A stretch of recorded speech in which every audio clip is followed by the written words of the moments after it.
Welcome to Rashmi's Rasoi. Veg thali तर आपण नेहमीच बनवत असतो, पण आज मी तुमच्यासाठी चमचमीत आणि अगदी आगळी वेगळी सोप्या पद्धतीने व्हेज थालीमध्ये कढी पकोडा, मशरूमची भाजी, स्टफ शिमला मिरची, ती पण पनीर घालून कशी बनवायची ही रेसिपी दाखवणार आहे। त्यासाठी हा व्हिडिओ तुम्ही शेवटपर्यंत बघा आणि माझ्या चॅनलला लाईक, शेअर आणि सबस्क्राईब करा। आज आपण व्हेज थालीमध्ये कढी पकोडा बनवणार आहोत, नंतर मशरूमची ग्रेव्हीवाली भाजी बनवणार आहोत आणि स्टफ शिमला मिरची बनवणार आहोत, ज्याच्यामध्ये पनीर, कॉर्न, मटर आणि थोडासा कांदा घालणार आहोत। तर चला मग पूर्व तयारी करून घेते, नंतर एक एक करून रेसिपी बनवायला सुरुवात करते। स्टफ शिमला मिरची बनवण्यासाठी पाव किलो आपण ह्या छोट्या साईजच्या शिमला मिरची घेतल्या आहेत। हे बघा, खालचं देठ काढून वरचं टोक काढून घेतलं आहे आणि आतल्या बिया देखील अशा काढून घेतल्या आहेत। नंतर ह्याच्या स्टफिंगसाठी आपण 100 ग्राम एवढा पनीर घेतला आहे, किंवा तुम्हाला गरज लागेल तेवढा पनीर तुम्ही असा खिसून घ्यायचा आहे। मूठभर मटरचे दाणे आणि मूठभर मक्याचे दाणे 5 मिनिटासाठी उकळत्या पाण्यात उकळवून घेतलं आहे। उकळवताना अगदी थोडंसं मीठ घातलं आहे। नंतर अगदी अर्धा छोटासा कांदा आपण बारीक चिरून वापरणार आहोत। कांदा टोटली ऑप्शनल आहे, जर तुम्ही कांदा खात नसाल तर स्किप केलात तरी चालेल। 1 चमचा आलं लसूण क्रश, 1 चमचा चिली फ्लेक्स, 2 चमचे बारीक चिरलेली कोथिंबीर आणि चवीप्रमाणे मीठ यूज करणार आहोत। तर चला मग सुरुवातीला आपण स्टफिंगची तयारी करून घेऊया। शिमला मिरचीची स्टफिंग बनवण्यासाठी आपण गॅसवर हा पॅन ठेवला आहे। अगदी चमचाभरच तेल घेणार आहोत। तेलामध्ये चमचाभर आलं लसूण क्रश ॲड करायचं आहे।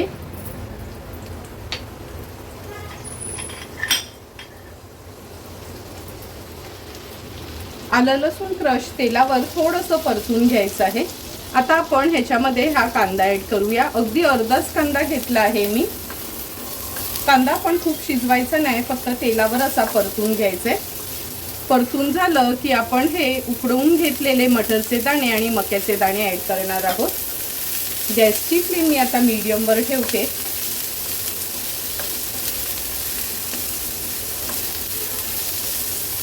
कांद्यावर मटरचे दाणे आणि मक्याचे दाणे परतून घेतले की त्यात आपण चवीप्रमाणे मीठ ॲड करूया।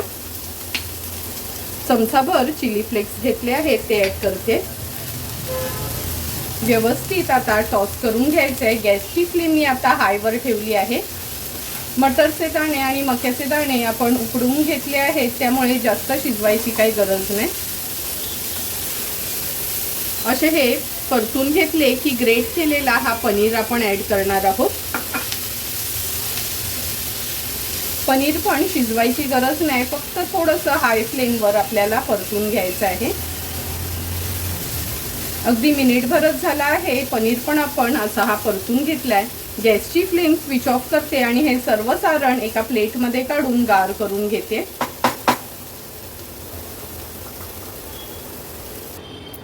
हे बघा, शिमला मिरची मधली स्टफिंग पण आपली थोडी गार झाली आहे। हाताने व्यवस्थित मिक्स करून घेते। आता आपण ह्याच्यामध्ये कोथिंबीर ॲड करणार आहोत। कधीच गरम गरम असताना ना कोथिंबीर ॲड करायची नाही, नाहीतर मग ना कोथिंबीर थोडी काळी पडते। आता ह्या शिमला मिरचींमध्ये आपण ही स्टफिंग अशी भरून घेणार आहोत। व्यवस्थित असं दाबून दाबून भरायचं आहे, म्हणजे जेव्हा आपण फ्राय करतो ना ह्या मिरच्या, तेव्हा ती बाहेर निघत नाही। एक एक करून सर्व शिमला मिरची मी अशाच ह्या स्टफ करून घेणार आहे।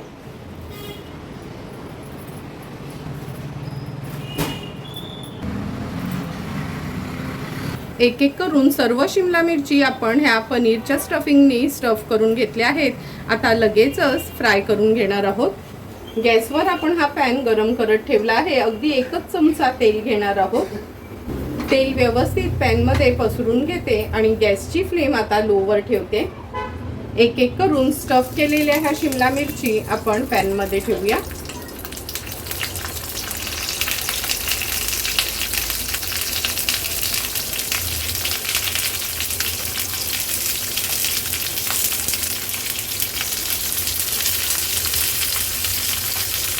पॅनमध्ये ह्या शिमला मिरची ठेवल्यानं का झाकण ठेवून आपल्याला ह्या मिरच्या एक 3 ते 4 मिनिटासाठी व्यवस्थित लो फ्लेमवर शिजवून घ्यायच्या आहेत। 2 ते 3 मिनिटं झालेत, झाकण काढून बघूया। हे बघा, आतली स्टफिंग तर व्यवस्थित शिजलेलीच होती। हे पाठच्या साईडनी पण शिमला मिरची व्यवस्थित झाली आहे। आता थोडी अशी ना साईडला करून ही शिमला मिरची सर्व बाजूनी मी शिजवून घेणार आहे।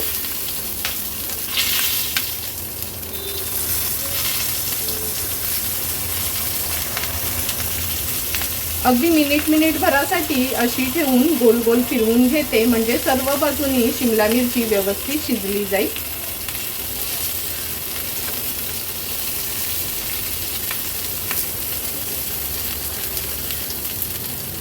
आता थोडी अशी हलवून घ्यायची आहे अलगदपणे। आणि शिमला मिरची काय जास्त शिजवायची गरज पण नसते, कारण का त्याला फक्त थोडी वाफ आली तरी मिरची खायला अगदी सुंदर लागते।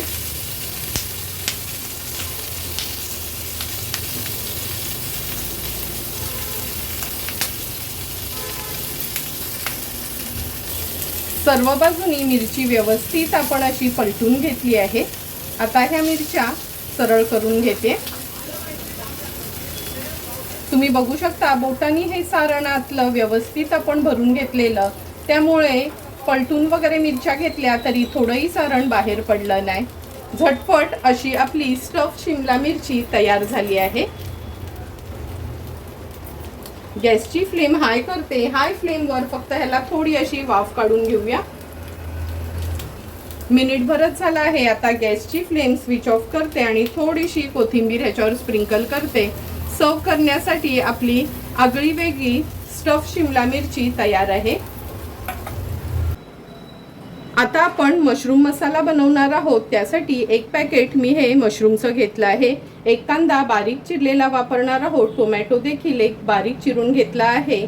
पाव वाटी दही वापरणार आहोत। 2 चमचे आलं लसूण क्रश किंवा पेस्ट यूज करायची आहे। अर्धा चमचा गूळ घेतला आहे। 2 चमचे सुकं खोबरं किसून भाजून घेतलं आहे। हे फक्त आपण मिक्सरला फिरवून घेणार आहोत। नंतर ह्या मशरूमच्या भाजीमध्ये रश्मीज रसोईची ही हळद वापरणार आहोत, अगदी पाव चमचा। पाव चमचा हा गरम मसाला वापरणार आहोत, तो पण रश्मीज रसोईचा आहे। आणि एक मोठा चमचा भरून रश्मीज रसोईचा हा आगरी कोळी मसाला यूज करणार आहोत। जर तुम्हाला रश्मीज रसोईची हळद, गरम मसाला, आगरी कोळी मसाला, धणा जिरा पावडर किंवा मिरची पूडची ऑर्डर द्यायची असेल तर अगदी लिमिटेड स्टॉकच बाकी आहे। लवकरात लवकर कमेंट करून सांगा, घरपोच तुम्हाला हे मसाले अवेलेबल असतील।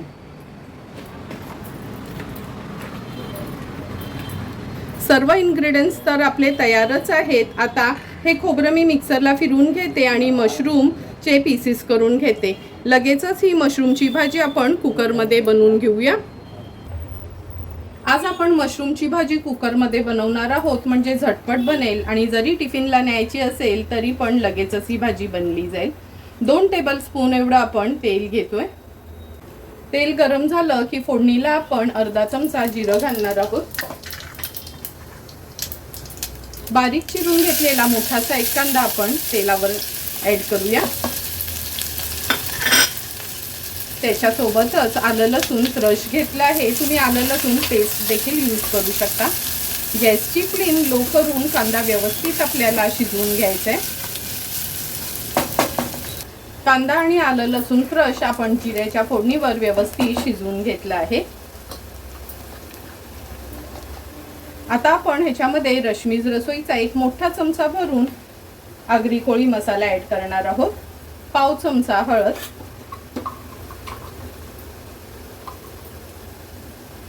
अर्धा चमचा रश्मीज रसोईचा हा गरम मसाला वापरणार आहोत। हळद, मसाला आणि गरम मसाला व्यवस्थित तेलावर परतून घ्यायचा आहे। सुकं खोबरं जे भाजून घेतलेलं ना, अगदी 2च चमचे घेतलं आहे मिक्सरला बारीक करून, ते पण ॲड करते। सुकं खोबरं पण व्यवस्थित मसाल्यात आपल्याला मिक्स करून घ्यायचे। आता आपण ह्याच्यामध्ये एक मोठ्या साईजचा टोमॅटो जो बारीक चिरून घेतला आहे तो ॲड करूया। टोमॅटो व्यवस्थित मिक्स करून घेते। चवीप्रमाणे मी आत्ताच भाजीमध्ये मीठ घालते, म्हणजे टोमॅटो झटपट शिजला जाईल। 2 मिनिटांसाठी झाकण ठेवते आणि टोमॅटो शिजवून घेते। 1.5 ते 2 मिनिटं झाले, झाकण काढून बघूया। हे बघा, मीठ घातल्यामुळे टोमॅटो पण लगेचच व्यवस्थित शिजला गेलाय। व्यवस्थित त्याला मी स्मॅश करून घेते। आता अगदी पाववाटी आपण दही घेतलं आहे ते ॲड करूया। दही ॲड केल्यावर आपण त्याला 1 मिनिटभरासाठी तरी व्यवस्थित मीडियम फ्लेमवर असं मिक्स करून घ्यायचं आहे, म्हणजे आपलं दही फाटलं जात नाही।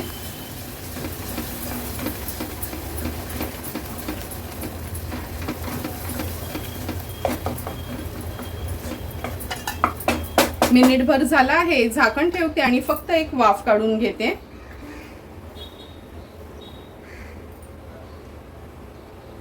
एक मिनिट झाला आहे, झाकण काढून घेऊया। तुम्ही बघू शकता हे बघा, आपली ही ग्रेव्ही छान शिजली गेली आहे। आता आपण ह्याच्यामध्ये हे मशरूमचे पीसेस ॲड करणार आहोत।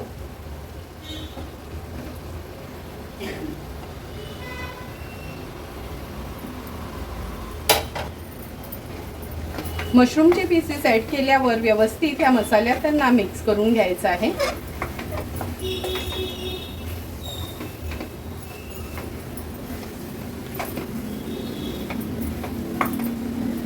आता अगदी अर्धा वाटीच मी ह्याच्यात पाणी घालते। ज्या वाटीमध्ये आपण दही घेतलेलं ना बोलमध्ये, त्याच्या अगदी अर्धा वाटीच मेजरनी पाणी घेतलं आहे। तुम्हाला सर्वांनाच माहिती आहे मशरूम कसं पाणी सोडतं, त्यामुळे आपल्याला खूप पातळ नको आहे ह्याची ग्रेव्ही, थोडी थपथपीतच हवी आहे, म्हणून मी थोडंच पाणी वापरलं आहे। अर्धा चमचा गूळ घालणार आहोत, कारण का जेव्हा आपण दही वापरतो तेव्हा साखर किंवा गुळाचा वापर आवर्जून करा। आता कुकरचं झाकण लावून ह्याला आपण 3 ते 4 शिट्ट्या काढून घेणार आहोत।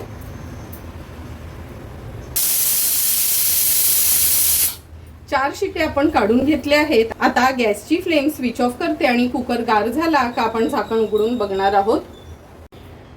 कुकर पण आपला गार झाला आहे, झाकण उघडून बघूया। तुम्ही बघू शकता चमचमीत अशी आपली ही मशरूमची भाजी तयार झाली आहे। थोडीशी ह्याच्यावर कोथिंबीर ॲड करूया आणि सर्व करण्यासाठी मशरूम मसाला आपला तयार आहे। आता आपण कढी पकोडा बनवणार आहोत, त्यासाठी अर्धा लिटर मी हे अमूलचं ताक घेतलं आहे आणि 1 बोल भरून आपण बेसनचं पीठ वापरणार आहोत। सर्वात आधी कढीची तयारी करून घेऊया। कढी बनवण्यासाठी आपण 1 मोठा चमचा भरून बेसनचं पीठ घेतलं आहे ह्या बोलमध्ये। अगदी थोडंसंच पाणी घालून आपण हे बेसनचं पीठ आहे ना व्यवस्थित मिक्स करून घ्यायचं आहे।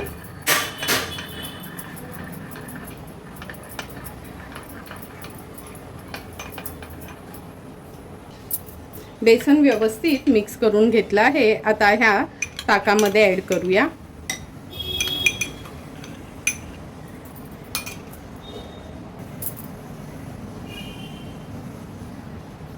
आता आपण ह्या ताकामध्ये पाव चमचा हळद घालणार आहोत। अर्धा ग्लास भरून पाणी ॲड करते। मी ताकामध्ये नेहमीच गूळ घालत असते, त्यामुळे अगदी 1 गुळाचा खडा घालते त्याच्यामध्ये। चवीप्रमाणे मीठ,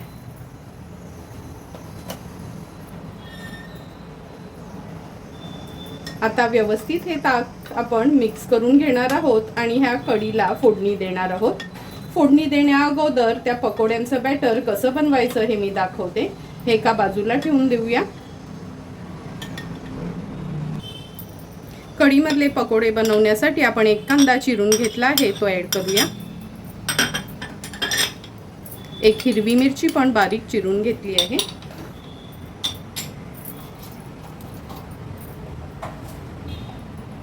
पाव चमचा जिरं ॲड करते, पाव चमचा ओवा, थोडंसं हिंग घालते, कोथिंबीर ॲड करूया।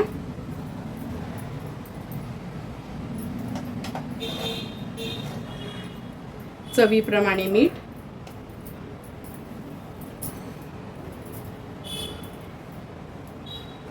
ह्याच्यामध्ये 1 मोठा बोल भरून म्हणजे वजनी 100 ग्राम एवढं आपण हे बेसन घेतलं आहे। भजी छान अशी सॉफ्ट होण्याकरता अगदी पाव चमचा खायचा सोडा वापरते। थोडं थोडं पाणी ॲड करून सैलसर आपल्याला हे बॅटर तयार करून घ्यायचंय।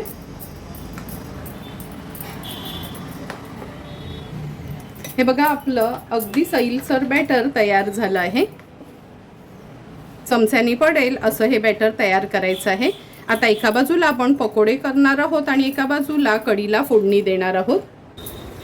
कढी बनवण्यासाठी गॅसवर आपण ही कढई ठेवली आहे. अगदी मोठा चमचा भरून एक आपण तेल घेतलं आहे. फोडणीला अर्धा चमचा राई घालते, अर्धा चमचा जिरं, कढीपत्त्याची पानं, हिरवी मिरची,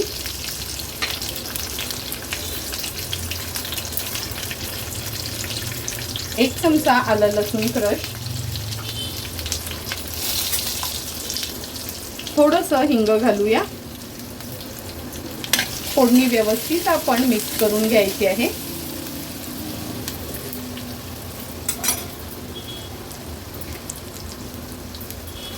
आता जे आपण कढी बनवण्यासाठी ताक तयार करून घेतलेलं ते ऍड करूया. व्यवस्थित मिक्स करून घ्यायचं आहे. मगाशी आपण अर्धा ग्लास याच्यात पाणी घातलं होतं. आता आणखीन अर्धा ग्लास एवढं मी पाणी ऍड करते.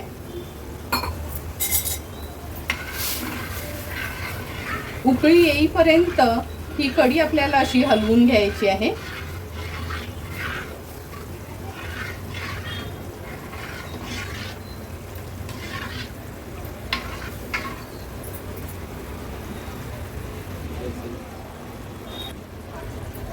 तुम्ही बघू शकता आपल्या कढीला उकळी यायला सुरुवात झाली आहे. आता ही कढी आपण बाजूच्या गॅसवर ठेवूया आणि ह्या गॅसवर मी तेल गरम करत ठेवते पकोडे तळण्याकरता.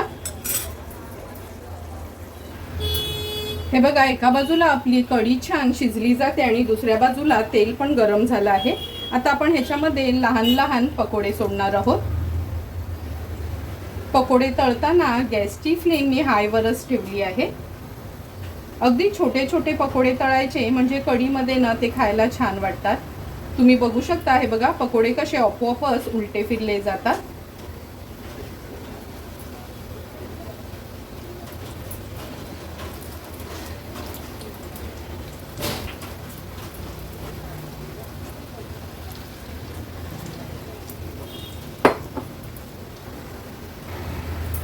पकोडे पण मी हे तळून घेते व्यवस्थित.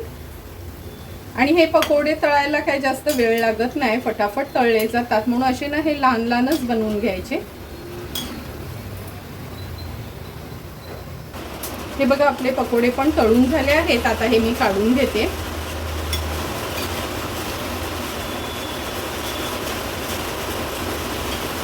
आणखीन थोडेसे पकोडे मी तळून घेते, नंतरच आपण कढीमध्ये हे ऍड करणार आहोत. हे बघा थोडी थोडी करून सर्व भजी आपली म्हणजे पकोडे तळून झाले आहेत. आता हे आपण कढीमध्ये सोडणार आहोत. आता आपण ह्या कढीमध्ये हे पकोडे सोडणार आहोत. व्यवस्थित मिक्स करून घेते.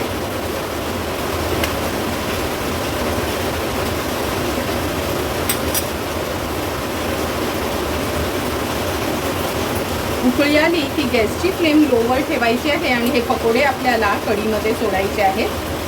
छान ह्याच्यामध्ये एक 5 मिनिटासाठी मुरू द्यायचं आहे. गॅसची फ्लेम मीडियमवरच ठेवली आहे आणि एका बाजूला तडका देण्यासाठी हा तडका पॅन ठेवला आहे.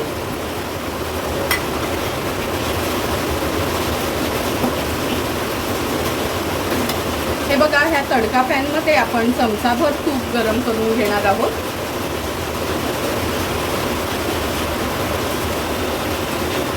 तूप गरम झालं की ही लाल सुकी मिरची आपण फोडणीला घालूया.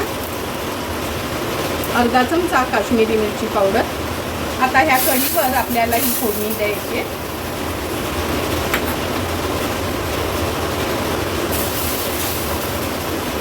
तुम्ही बघू शकता सुंदर असं आपलं कढी पकोडा तयार झाला आहे. गॅसची फ्लेम स्विच ऑफ करते. सर्व पकोडे पण छान मऊ पडले आहेत. आता याच्यावर थोडीशी कोथिंबीर ॲड करते आणि सर्व करण्यासाठी कढी पकोडा तयार आहे. सुंदर असं व्हेज थालीमध्ये आपलं कढी पकोडा तयार आहे. मशरूमची झटपट अशी चमचमीत कुकरमधली भाजी आणि शिमला मिरची स्टफ केलेली तयार आहे. लगेचच मी आता ताट वाढायला घेते. सुंदर अशी तयार झालेली आपली कुकरमधली ही चमचमीत मशरूमची भाजी ह्या सर्विंग प्लेटमध्ये मी सर्व करून घेते। तुम्ही बघितलंच असेल का रश्मीज रसोईचेच मसाले वापरून चमचमीत अशी आपण ही मशरूमची भाजी तयार केली आहे। तुम्हाला पण ही मशरूमची भाजीची रेसिपी आवडली असेल ना तर नक्की तुम्ही टिफिनसाठी किंवा कोणी पाहुणे येणार असतील तर माझे मसाले वापरून अशी ही मशरूमची भाजी घरी ट्राय करा।